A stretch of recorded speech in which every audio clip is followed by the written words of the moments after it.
जय हिंद, नमस्कार, स्वागत है आप सभी का लाइव टाइम्स पर। मैं हूं अजय झा।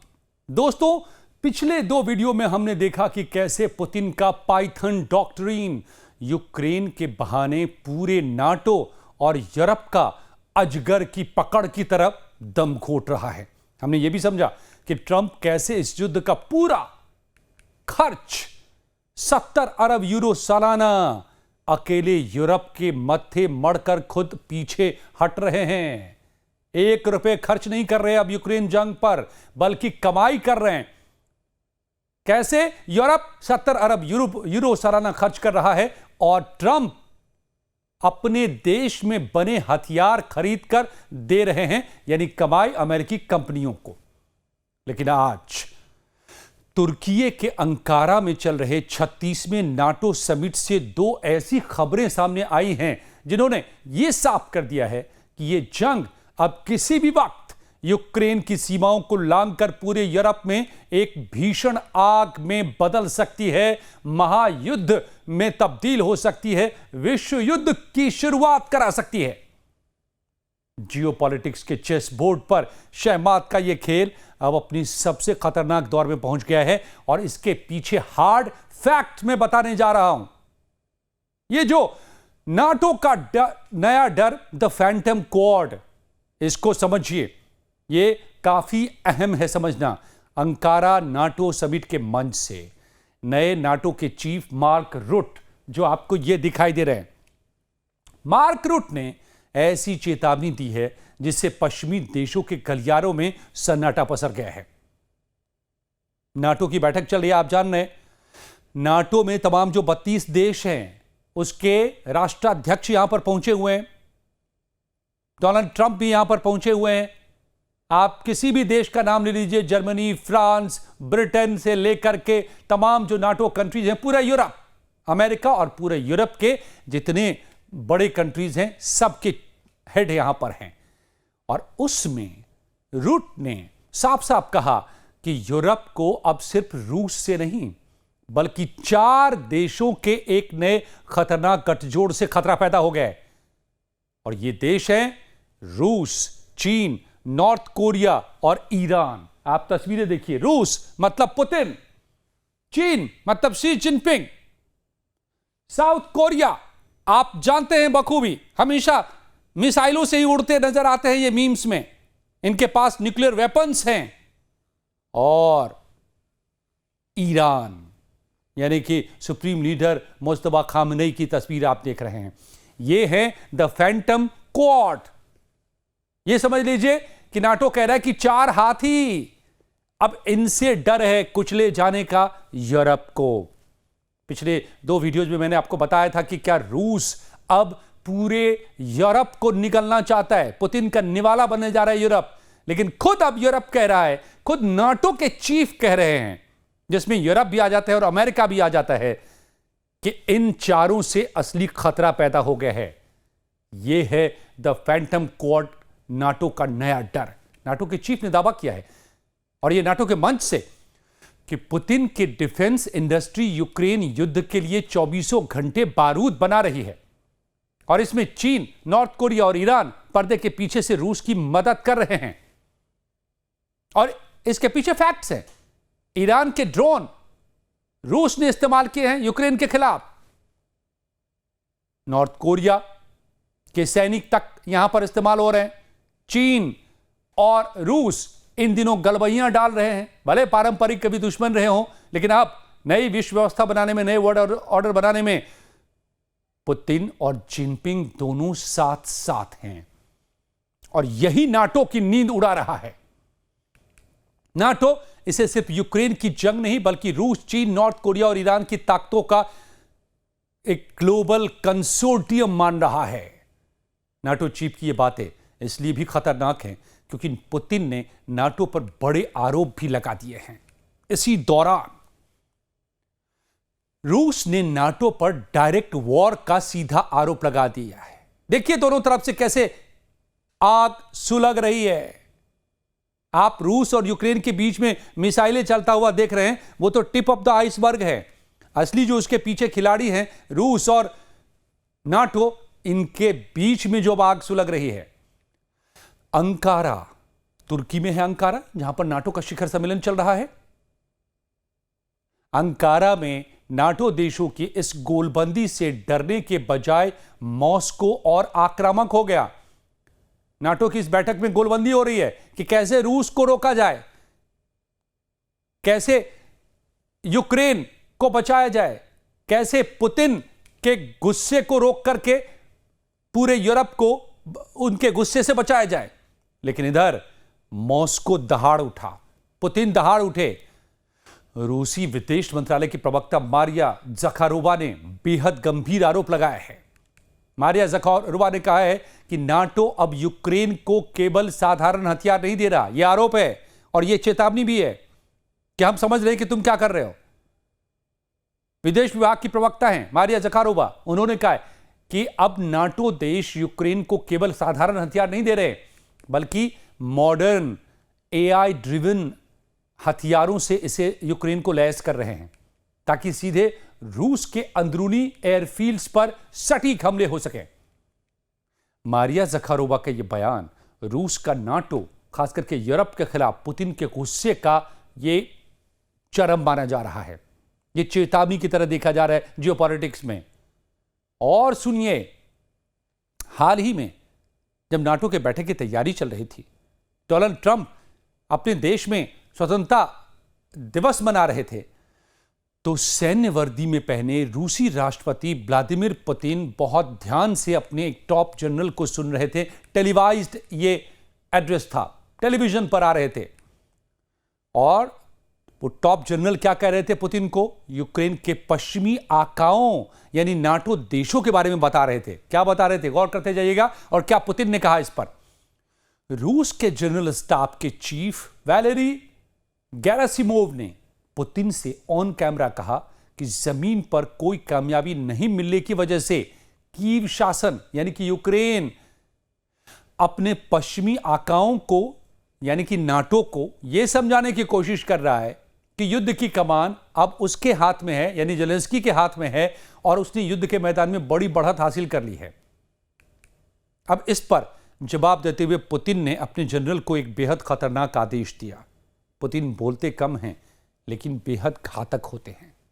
पुतिन ने कहा, इस युद्ध में शामिल हर एक पश्चिमी देश यानी कि नाटो मेंबर्स की भूमिका का बारीकी से विश्लेषण करो, एनालाइज करो और इसे जारी रखो। इतना ही नहीं, पुतिन ने आगे जो कहा वो ज्यादा अहम है। पुतिन ने कहा कि भविष्य में संभावित गंभीर जिम्मेदार फैसले, रिस्पॉन्सिबल डिसीजन लेने के लिए हमें इस एनालिसिस की सख्त जरूरत होगी। अब इसको जियोपॉलिटिक्स के जानकार जो पुतिन को जानते हैं सीधे सीधे कह रहे हैं कि पुतिन किसी बड़े प्लान के तहत ये सब कुछ कर रहे हैं। पुतिन अगर कह रहे हैं कि कौन देश, नाटो देश क्या कर रहा है, इस पर नजर रखो, बताओ, फिर जो हम डिसीजन लेंगे उसमें हमें इसकी जरूरत पड़ेगी। इस छोटे से बयान का लबोलुबाब क्या है इसको समझिए। रूस नाटो टकराव के लिहाज से इसमें 3 खौफनाक संकेत छिपे हैं। जिम्मेदार फैसले, रिस्पॉन्सिबल डिसीजन जब पुतिन कह रहे हैं तो इसका असली मतलब है कि उन्हें भविष्य में ऐसे फैसले लेने हैं जो कूटनीति की भाषा में सीधा मतलब सैन्य कार्रवाई या परमाणु हथियारों की तैनाती तक से हो जाता है। रिस्पॉन्सिबल डिसीजन, क्या ये टैक्टिकल डिप्लॉयमेंट, टैक्टिकल वेपन का डिप्लॉयमेंट की बात कर रहे हैं, यानी कि न्यूक्लियर वेपन की बात कर रहे हैं डोनाल्ड पुतिन?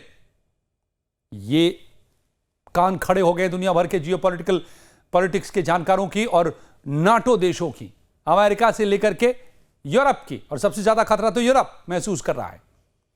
पुतिन इसका मतलब नाटो को खुला अल्टीमेटम दे रहे हैं कि अगर रूस की रेड लाइन पार हुई, जो 90 मिनट की बातचीत में 2 दिन पहले ही नाटो बैठक से ठीक पहले पुतिन ने अपनी रेड लाइन बता दी है डोनाल्ड ट्रंप को, तो अब खुला अल्टीमेटम यह है कि अगर रेड लाइन पार हुई तो वो सीधे नाटो देशों पर हमला करने का फैसला ले सकते हैं। हर एक देश का डेथ वारंट तैयार है। पुतिन ने जनरल को यूक्रेन की नहीं बल्कि हर एक पश्चिमी देश, ईच वेस्टर्न नेशंस की भूमिका का हिसाब रखने को कह दिया। और खुलेआम डंके की चोट पर टेलीविजन पर कहा है। यानी रूस अब यह लिस्ट बना रहा है किस देश की मिसाइल से रूस पर हमला हुआ, किसने एआई की तकनीक यूक्रेन को दी, किसने इसकी ट्रेनिंग मुहैया कराई। रूस अब सीधे उन देशों को टारगेट करने का खाका खींचता नजर आ रहा है।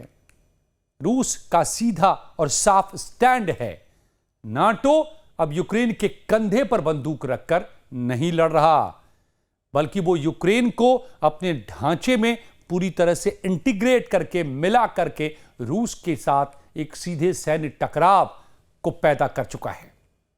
और यही है गुस्से की वजह पुतिन की, यही है रेड लाइन जो उन्होंने बता दिया है डोनाल्ड ट्रंप को।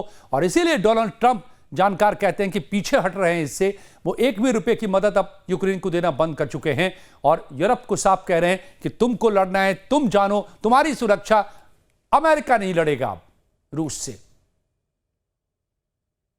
तो एक तरफ ये बयान सामने आ रहे हैं तो दूसरी तरफ कीव पर पुतिन की मिसाइलों का तीसरा तांडव हुआ है पिछले 7 दिनों के भीतर, जैसा कभी नहीं देखा गया। रूस केवल बयानों से नहीं बल्कि बारूद से भी जवाब दे रहा है। जब अंकारा में नाटो के 32 देशों के नेता और उनके गल्फ और एशियाई पार्टनर्स बैठकर पुतिन के खिलाफ रणनीति बना रहे हैं, ठीक उसी वक्त रूस ने एक ही हफ्ते के भीतर तीसरी बार यूक्रेन की राजधानी कीव पर मिसाइलों और ड्रोनों की खौफनाक बौछार कर दी है। और पिछले 2 दिनों में तो 2 बार और 7 दिनों में तीसरी बार। और सबसे खतरनाक बात यह है कि इसमें पुतिन सीधे सीधे हाइपरसोनिक बैलिस्टिक मिसाइलों का इस्तेमाल कर रहे हैं। यूक्रेन के एयरफोर्स के डेटा के मुताबिक उन्होंने रूस के 169 ड्रोनों में से 80% को मार गिराया। लेकिन यह तीसरा जो हमला था, मैं उसकी बात कर रहा हूं। रूस की सभी 5 घातक बैलिस्टिक मिसाइलें यूक्रेन के एयर डिफेंस को सीधे चीरती हुई टारगेट पर लगी। मतलब अमेरिका का जो एयर डिफेंस सिस्टम है जो यहां पर तैनात है यूक्रेन में, चाहे वो थार्ड हो या पैट्रियट हो, उसकी धज्जियां उड़ा दी रूसी मिसाइलों ने। और इस हफ्ते रूस यूक्रेन की राजधानी पर यह रूस का तीसरा हमला था। पहला 1-2 जुलाई को हुआ था, साल का सबसे भीषण हमला। रूस का कीव पर 11 घंटे तक यह हमला होता रहा था। बारिश होती रहती मिसाइलों की और ड्रोनों की। 74 मिसाइलें दाग दी रूस ने 1-2 जुलाई की रात और 496 ड्रोन दागे। अकेले कीव में 31 लोग मारे गए, 90 से ज्यादा घायल हुए। और जो खौफ का आंकड़ा सामने आया है कि कीव मेट्रो में रिकॉर्ड 52,500 लोगों ने शरण ली थी। 4,500 तो बच्चे इसमें शामिल थे। फिर दूसरा हमला कर दिया 5-6 जुलाई। ठीक 7 तारीख से शुरुआत नाटो की बैठक की और 5-6 की रात। और यह कब किया? ट्रंप से 90 मिनट तक बात करने के ठीक बाद। आप समझ रहे हैं ना, दहाड़ रहे हैं पुतिन, सीधे चेतावनी दे रहे हैं नाटो को। तो 5-6 जुलाई की रात में अंकारा नाटो समिट से ठीक एक दिन पहले दोबारा फिर मिसाइलों और ड्रोन की बारिश की। 68 मिसाइलें दागी, 351 ड्रोन दाग दिए। और इन मिसाइलों में से 29 बैलिस्टिक मिसाइलें शामिल थी जो एक मिसाइलें अपने टारगेट पर लगी एयर डिफेंस सिस्टम को चीरते हुए। कीव और विष्णवी इलाके में 26 मौतें हुई, 100 से ज्यादा घायल हुए। तो नाटो समिट के ठीक पहले और समिट के दौरान रूस के भीषण ये हमले असल में पुतिन का नाटो के खिलाफ हुंकार है। नाटो को सीधा मैसेज है, तुम्हारी अरबों डॉलर की मदद, पैट्रियट सिस्टम रूस की मिसाइलों के आगे बेकार है। पुतिन का ट्रंप को संदेश भी है कि रूसी बैलिस्टिक मिसाइलों के आगे यूक्रेन में मौजूद अमेरिकी डिफेंस, थार्ड, पैट्रियट सबके सब फेल हो चुके हैं। तो फिर यूक्रेन की मदद छोड़ो, पहले अमेरिका पर मंडरा रहे खतरे से खुद को बचाने की सोच लो। अगर अब रेड लाइन पार की तो ना यूरोप ना अमेरिका महफूज रह पाएगा, क्योंकि तुम्हारा डिफेंस सिस्टम कुछ काम नहीं कर पा रहा हमारी बैलिस्टिक मिसाइलों का आगे। यह हमने दिखा दिया पिछले 3 हमलों में। यह है चेतावनी सीधे सीधे पुतिन की ट्रंप को। तो नाटो समिट के बीच पुतिन ने जो कहा है और इससे पहले जो कहा है और जिस तरह के हमले हो रहे हैं, वो भविष्य के बड़े संकेत हैं। और इसी बात से यह आग भड़क रही है कि क्या युद्ध की आग भड़केगी अगर यूक्रेन को यूरोपियन मदद जारी रही। और इसी पर फैसला होना है नाटो की इस बैठक में, हो रहा है। और नाटो के देश ने तो 72 अरब यूरो देने का फैसला, 70 अरब यूरो देने का फैसला कर लिया है इस साल के खर्च के लिए, युद्ध के लिए, सैलरीज के लिए, यानी यूक्रेन को वेंटिलेटर पर जिंदा रखने के लिए और लड़ते रहने के लिए। और पुतिन इधर अपने मिसाइलों से बता रहे हैं कि खबरदार, अब और मदद तो फिर ये मिसाइलें जो अभी यूक्रेन में गिर रहे हैं, बैलिस्टिक मिसाइलें, उसकी जद में तो पूरा यूरोप आ रहा है, अमेरिका तक आ रहा है। तो सोच लो खुद की, तुम्हारे डिफेंस सिस्टम तो रोकने में नाकाम हुए। तो अब सवाल उठता है कि क्या रूस और नाटो के बीच सीधे युद्ध की आग भड़कने वाली है? क्रोनोलॉजी बिल्कुल साफ है। एक तरफ ट्रंप के आने के बाद अमेरिका धीरे धीरे यूरोप की सुरक्षा से अपने पैर खींच चुका है। अब जर्मनी से अपने सैनिक हटा रहा है। तमाम जितने भी यूरोप में तैनातियां थी या रोटेशन थे, सबको कैंसिल कर चुके हैं ट्रंप। और दूसरी तरफ यूरोप अकेले इस युद्ध का पूरा बोझ उठा रहा है। जीडीपी का 5% डिफेंस पर ट्रंप ये दबाव बनाए हुए हैं कि तुम अपना खर्च करो, और यूक्रेन को सीधी मदद, उसके पूरे युद्ध के खर्चे से लेकर के सैलरी तक के पैसे। पुतिन असल में यही चाहते हैं, यूरोप को अंदर से इतना थका दो कि वो सीधे मुकाबले के लायक ही न बचे।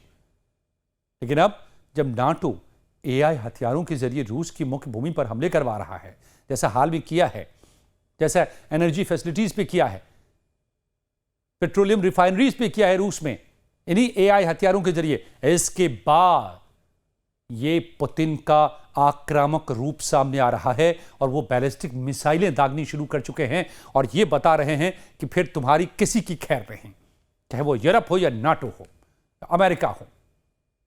रूस इसे सीधे नाटो का हमला करार दे रहा है और चुनौती नाटो को दे रहा है। ये ट्रंप को फोन पर भी बता दिया और मिसाइलों से यूक्रेन में भी बता दिया। तो किसी भी एक ट्रिगर पॉइंट पर यह थकाऊ युद्ध एक सीधी और महाविनाशकारी जंग में बदल सकता है। अब आपको समझ में आ रहा होगा कि मैंने ऐसा क्यों कहा। तो क्या रूस यूक्रेन के बीच घातक होती जंग रूस नाटो की जंग में बदलने वाली है? और रूस नाटो का जंग मतलब विश्व युद्ध, सीधा हिसाब है, क्योंकि नाटो का मतलब पूरा यूरोप और अमेरिका। तो एक तरफ ये क्वाड, फैंटम क्वाड, 4 देश, और एक तरफ पूरा नाटो। क्या ये होगा जो अब तक नहीं हुआ नाटो बनने के बाद से? जो जंग सीधी नहीं हुई आज तक, वो क्या अब होकर रहेगी? और क्या यही थर्ड वर्ल्ड वॉर की भूमिका बन रही है? क्या नाटो चीफ का यह दावा कि चीन, ईरान और नॉर्थ कोरिया मिलकर रूस के साथ नया फ्रंट खोल रहे हैं, अब इस पूरे महासंकट पर यही इशारा है कि यह वर्ल्ड वॉर का आगाज हो सकता है? बताइए दोस्तों, इन सारे फैक्ट्स को समझने के बाद आप क्या सोचते हैं और इन फैक्ट्स के बारे में क्या आप सोचते हैं, ये सब कुछ हमें अपने कमेंट में बताइए। और ये जानकारी अच्छी लगी हो तो प्लीज़ वीडियो को लाइक और शेयर ज़रूर कीजिए। बहुत बहुत शुक्रिया।